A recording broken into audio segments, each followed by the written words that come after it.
Sound. Check. Check. Check. 1, 2. Sadya yun?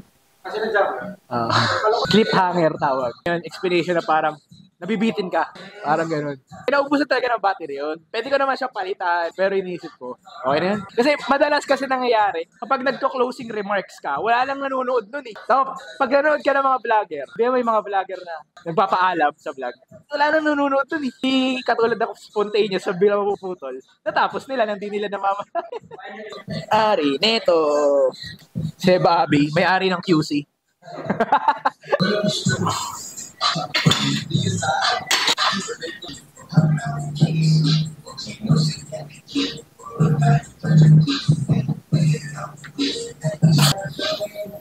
Medyo nararamdaman ko na naman yung tuhod kong sumasakit na naman. Effective tong extensions natin. Sobrang effective. Mas yung last time, ganito ko nung nag-deadlift ko. Hindi sumakit. Sobrang daan lang. Dapat nga banded lang.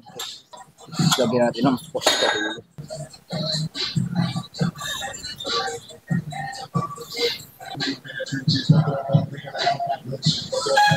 Ako yung nagsabi sa kanya, turuan kita libre. Parang gagawin ko siyang guinea pig pa. Katulad ng mga iba ko tinuruan. Basta sumunod ka lang sa akin. Sige, mga 3 to 5 months, parang ganong range. Nakuha niya 220.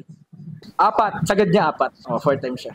May volume block kami, strength block, may peaking. So yung volume block medyo, binibigyan ko siya ng bodybuilding para, syempre bodybuilder siya eh. Sige, bodybuilding ka. Pero nandun pa rin yung SB. Siguro, twice a week yung squat, bench, deadlift. Yung progression niya, ang bilis. Yung 220, kuha ko ilang taon eh. Mga 2 years ko ata bago ko nakuha yung 220 ko. Sa kanya, wala pang 6 months eh. Actually, pwede naman i-lean bulk yun. Kaso nga lang, sobrang tagal ng matagal talaga. Kung gusto mo talagang gain ng weight, tapos yung body fat mo, consistent lang siya. Yung hindi talaga siya, yung bodybuilding style na lean bulk. Matagal. Kasi biruin mo sa maintenance calories mo, mag-a-add ka lang at least 200 to 300. Eh, ang normal bulk at least 500. Pag nag-normal bulk kasi ng 500 plus na calories idadagdag mo, may tendency talagang, may body fat ka talagang mag-gain in the long term. Pero kung gusto mo talaga yung steady ka lang, tapos every once a month nagdadagdag ka lang ng like 2 pounds, 1 pound, ganun. Mahirap yun. Kailangan yung pagkain mo din, plakado din. Kaya tinding disiplina siguro kailangan din. Ako nakita yung katawan. Nagsabay kasi kami, yung bumaba kasi ako yung 66 dati, weigh in. Parang katawan ni Pacquiao. Hindi siya yung, di ba may kadalasan mga bato-bato pero maliit. Siya ang dense ng katawan niya, men. Maliit lang kasi siya. So nangyari, compact siya. Yung muscle insertion niya, siksik ba? So, sobrang mature ng muscle, men. Kicks retardo na yun.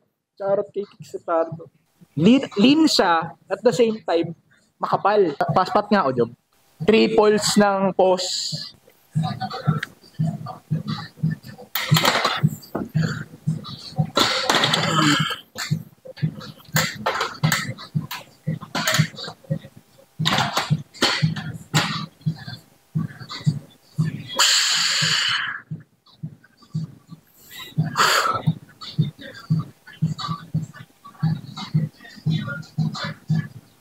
Alright.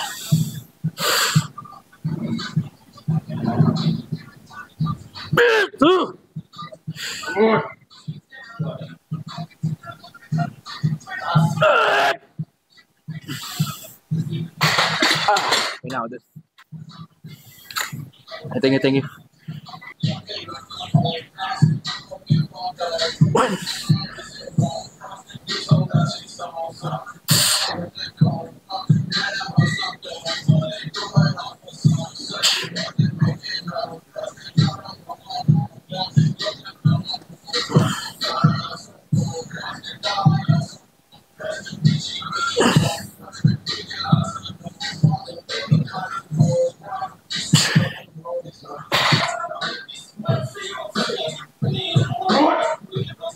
Squat.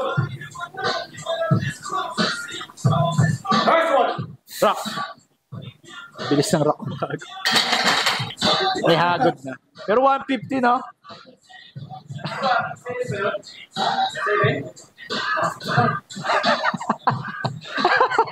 Pero ang feeling ko kung dinali mo yung 150, di ka na nag 145. Always consult With your doctor. Ay, lagi mabilis pala, par. RP6 yan.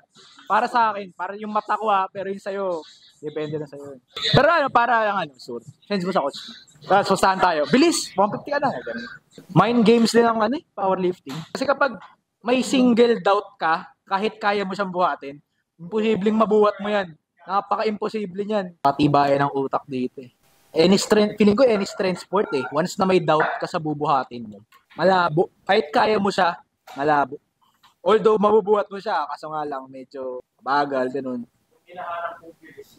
Hindi, kapag may doubt ka. Pero pangit din naman yung overconfident. Kaya dapat hanapin mo yung gitna eh. Isang ganun ako, pag overconfident ako, na-overshoot ako.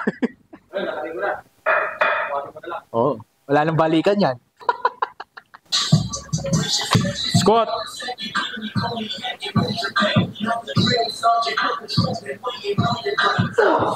Rock. Nice. Gago. Parang mas mabilis yun eh, no? Masok. Lalim eh.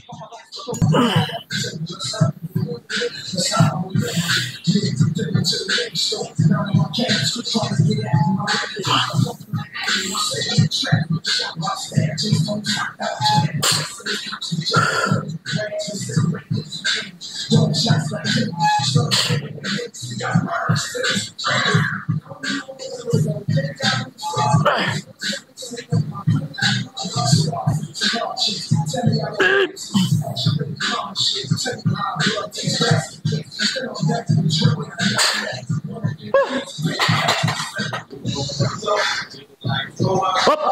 Nice. That's right. Up. Forward. Apat pa. Up. Be patient lang off the floor. Reset.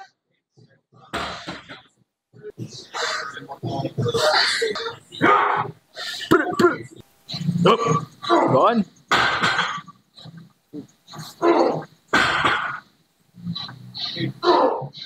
One. Gone, par.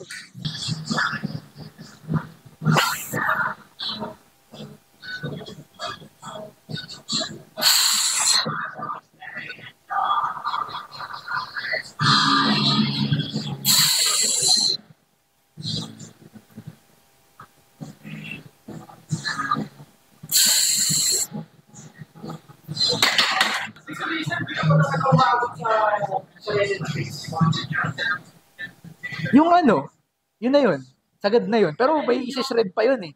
Yung parang halimbawa, kasi ako, galing ako sa fire na space. Sabihin mo, mula pa sa makapahan ko, hanggang bago ako nag-powerlifting, nag-shred ako. Tabain, baliktad, tabain ako eh. So, yung nag-start ako ng fitness, kasi ang nag-trigger lang talaga sa akin mag-workout, high blood ako college. Yun talaga. Tapos, nagkano no rice na. Lahat nag-diet na ako pagaguhan. Pumayat ako sobra. Maintenance lang. Hindi. Nag-maintenance ako for short period lang. Tapos, natanggal naman na kasi nga nag-workout ako. Yung nag-training ako, yun, nawala na siya. Tapos yun, ang ito talaga mga diet na no rice. Hanggang sa malaman ko yung macros. Yun, natuto ko. Bulk ako, sagad kong bulk. Ngayon, 77, 78. Puta, botchog ako nun. Yun ang lahat ng kinakain ko. Pero may alam na ako dun about sa macro shit. Yan. Shredded ko, pinakasagad ko, 62 ata ako nun. Putang ina mo. Dalawang beses ko yung ginawa. Unang sagad ko, parang 60 to 62, parang ganun. Tapos, nung pangalawa ko siyang ginawa, medyo may improvement. Malalaman ko kasi improvement. Pag pinag-compare mo yung shredded face mo, dati, sa shredded face mo yung current mo, may nadagdag naman kahit pa pa. Siguro nasa 65 ako nun. Nung umano na ako. Nung pangalawang Kasi nag-bulk ako, nag-cut ako. Nag-bulk ko ulit ako, tapos nag-cut ako. Wala nun. Tapos na-discover ko ang powerlifting. Hindi na ako bumalik. Hindi na ako nag-powerlifting. Puta yun. Siguro shredded pa.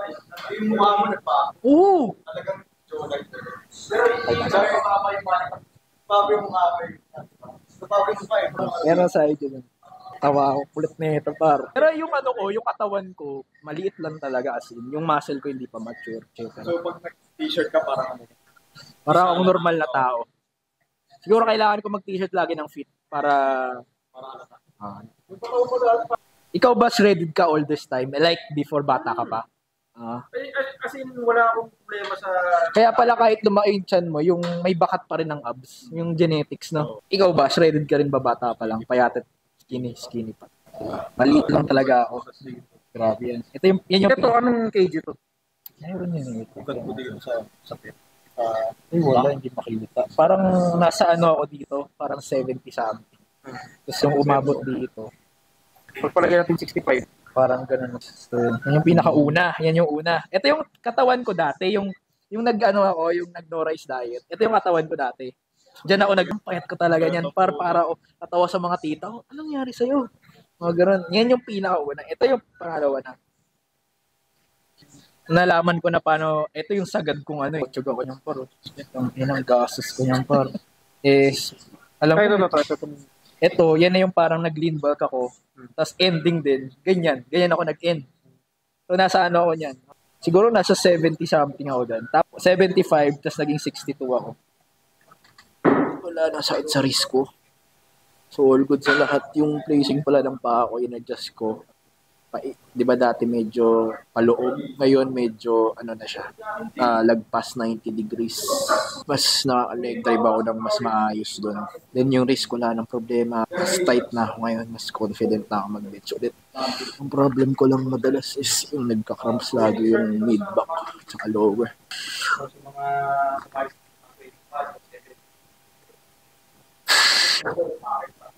Oo, diba? Yung sa bench, ko ginagawa.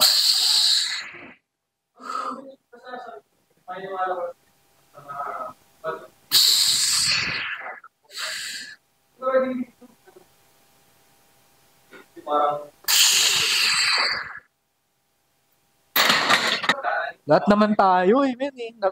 Ang dami kong na-waldas na persudyante ako. Kasi parang inisip ko, pag bumila ng weight, ay, magiging shredded ako. Malaman-laman ko, wala rin pala. Yung weight daw, para mag-muscle ka. Yung mas daw, so naman, kung maayos yung diet mo, saka yung macro, yung parang minum talaga para... Alala. Isa yun sa pinaka-false advertisement dati nung sinauna. Kasi, yung mga natitinda rin kasi mga bakit. Oo, di rin alam. Ganun din sasabihin sa'yo. Mag-ano ka ba? Ano pang goal mo? Papayat ka ba? Mag-weigh ka. Ano ba goal mo? Palaki ka ba? Mag-mass ka. Ay, oo! May gumagawa ng dati sa gym, nung bata pa ako. Yung raw pa yun. Yung itlog na raw. Ibibiyak nila dun sa soft drinks. Hindi ko ginawa yun, par. Matino-tino pa naman ako, par. Anong explanation nila dun?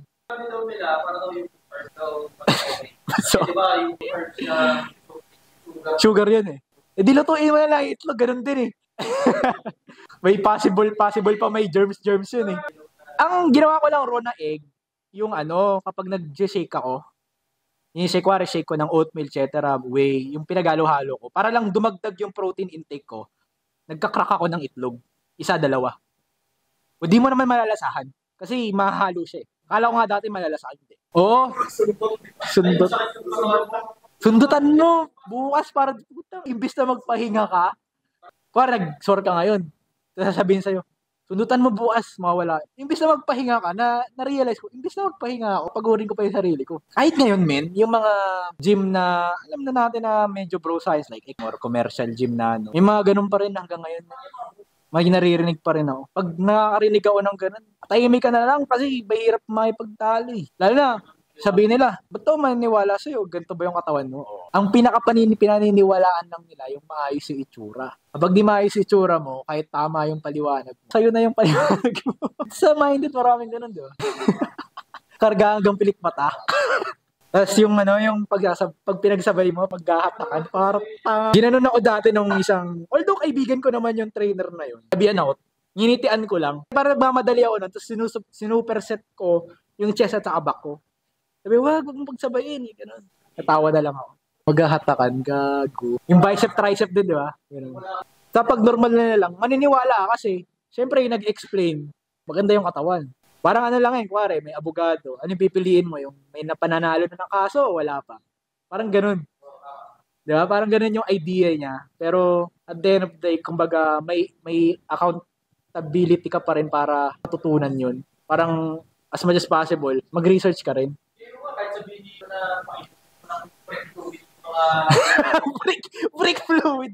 Yung meron pa pala isa yung hydroxycat. Anong idea lang naman dun? May naiinitan ka kasi caffeine siya. So, magsusuppress siya ng appetite kasi kape. So, mainit. So, pag mainit, mapapawisan ka. So, pag napawisan ka, matatanggalan ka ng tubig sa katawan. So, ang tendency, mababawasan ka ng timba.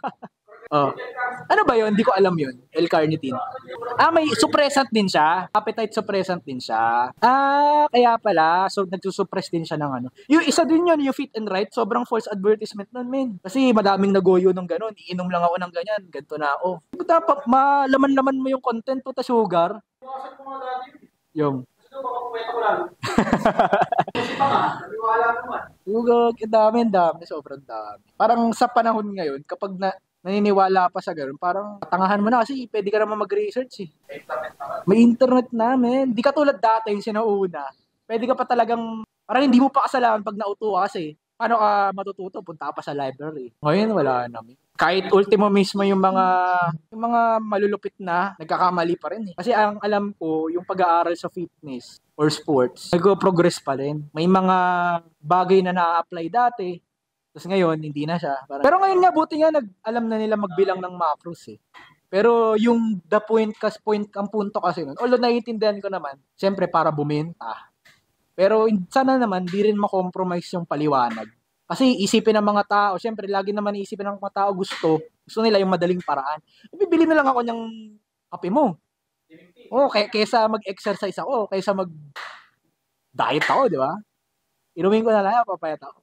Kahit tama ka, mali ka sa paningin ng tao. Maraming ganyang mga artista or influencer. Kasi ang tagal niya hong ginto eh. Dati maganda talaga katawan ni Kong. Laki ng traps dun eh. Laki ng traps ni Kong. Oo. Ganda ng genetics niya. Proportion ng chest niya, yung abdominals niya, shoulders niya. Maganda upper body niya. Matino yung coach doon, yung coach nila Kong. Kakilala ni Stephen eh. Nakasabay ni Stephen sa stage. Yung nakikita mo ngayon sa vlog nila, yung coach doon. Nakasabay daw ni Stephen yung sa stage. Bait daw yun. Matalino. Buti nga, doon sila napunta sa ganung coach eh. Paano kung may nabudol din sila, no? Yan, thank you.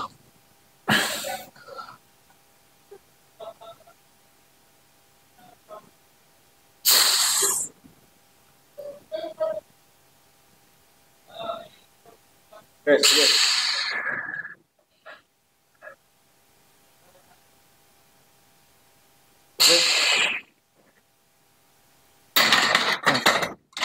Thank you. Hatakin agad yan. The best na biktima yan sa commercial. Kaya dapat kausapin mo talaga eh. Explain mo na mabuti. Pero yung iba, kahit explain mo mabuti kasi meron silang initial reaction na matulungin.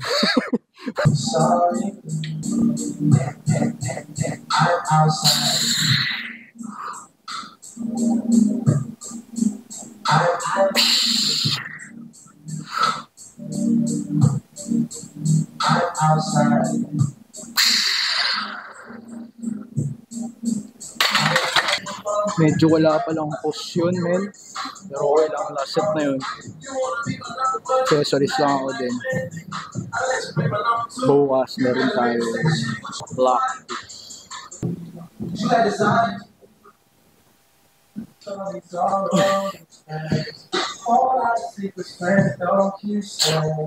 Yun yung mga binibigay sa yung accessories ng coach. Kasi importante yun, men. Huwag yung skip yung mga accessories nyo. May reason kung bakit binibigay sa inyo ng coach yung mga accessories. Hindi lang basta binigay sa inyo. May reason. Huwag yung tularan. What?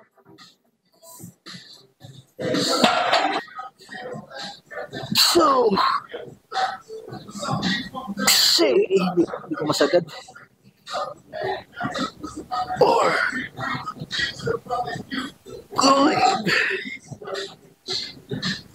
6.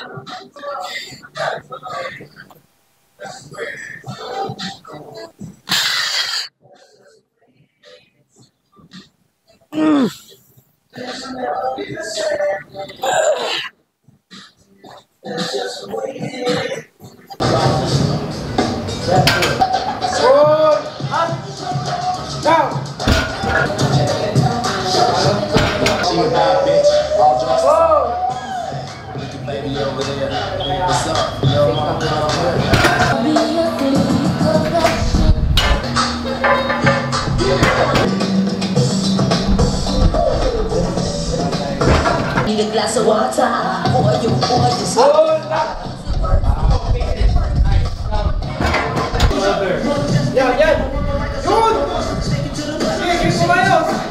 Nice, lock, nice, bilis. Up! Good! Be patient. Be patient, angat. Be patient, nice.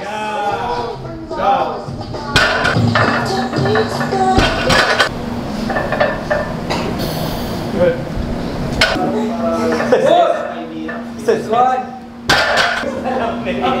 Up! Two!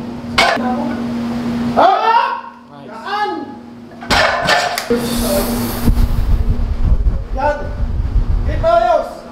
Patient, up, lock, nice. Down. Let's go. Okay. Pwede pa! Be patient, angat! Be patient lang, be patient, angat! Down! Let's go! Up! Down!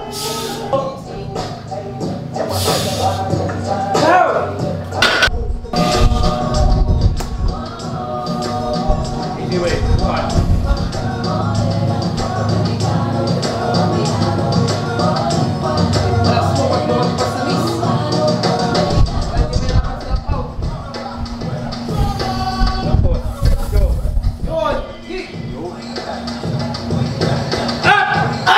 Nice! Wala. Easy way. That's right.